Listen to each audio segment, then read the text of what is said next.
दुनिया के नक्शे पर इस समय सबसे बड़ा तनाव अगर कहीं है तो वो है मिडिल ईस्ट में।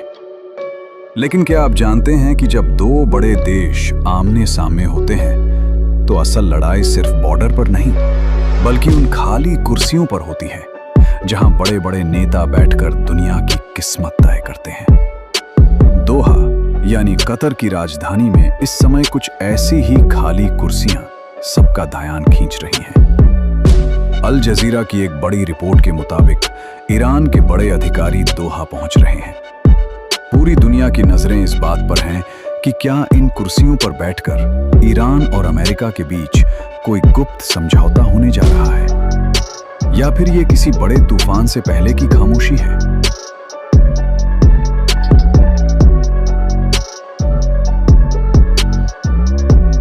जैसे ही ये खबर आम हुई कि ईरान के नेता दोहा जा रहे हैं, वॉशिंगटन से लेकर तेल अवीव तक खलबाजी मच गई। सबको लगा कि शायद पीछे के रास्ते से ईरान और अमेरिका के बीच दोस्ती की नई सीरीज शुरू हो रही है। लेकिन ईरान ने इस पर एक ऐसा बयान दिया जिसने सबको हैरान कर दिया।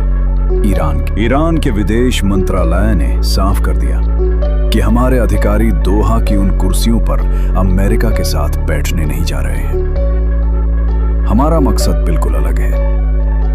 ईरान वहां अपना फंसा हुआ फ्रोजन फंड यानी अरबों डॉलर का वो पैसा निकालवाने गया है जो इंटरनेशनल सैंक्शंस के चलते रुका हुआ है। ये वही पैसा है जिसके दम पर ईरान अपनी धूर्ती हुई इकोनॉमी को दोबारा खड़ा करना चाहता है। लेकिन सवाल ये उठता है कि क्या अमेरिका इतनी आसानी से ईरान को उसका अरबों डॉलर ले जाने देगा? बिल्कुल नहीं।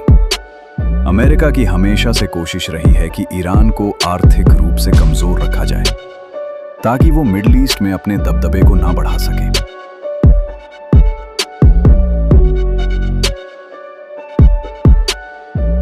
जब भी बात समझौते की आती है, अमेरिका शर्त रखता है कि ईरान को अपना न्यूक्लियर प्रोग्राम बंद करना होगा। दूसरी तरफ ईरान का कहना है कि जब तक हमारा पैसा वापस नहीं मिलता तब तक अमेरिका से किसी भी तरह की बातचीत का सवाल ही पैदा नहीं होता। यानी बात साफ है, दोनों देशों में से कोई भी झुकने को तैयार नहीं है और दोहा की वो कुर्सी अभी भी किसी फैसले का इंतजार कर रही है। अब थोड़ा गहराई से समझते हैं कि अगर ईरान अपना फंसा हुआ पैसा निकालवाने में कामयाब हो जाता है तो इसका पूरी दुनिया पर क्या असर पड़ेगा।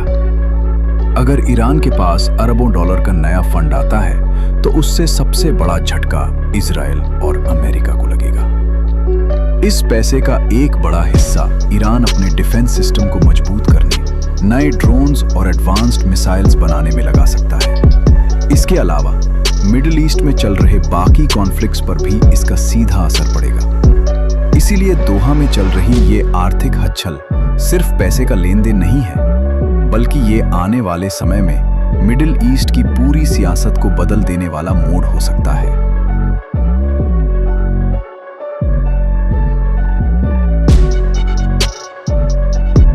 दोहा की इन डिप्लोमेटिक कुर्सियों पर बैठकर नेता क्या फैसला लेते हैं ये तो आने वाला वक्त ही बताएगा। लेकिन एक बात तय है कि ईरान और अमेरिका की ये तकरार अब एक नए दौर में पहुंच चुकी है। आपको क्या लगता है, क्या अमेरिका ईरान का पैसा छोड़ेगा? अपनी राय कमेंट बॉक्स में जरूर लिखें। अगर आपको दुनिया की ऐसी ही गहरी जियोपॉलिटिकल और डिफेंस एनालिसिस पसंद है तो हमारे इस नए चैनल अल जोरिया टीवी को अभी सब्सक्राइब करें और बेल आइकन दबाएं। अगली बड़ी खबर के साथ जल्द मिलते हैं। जय हिंद।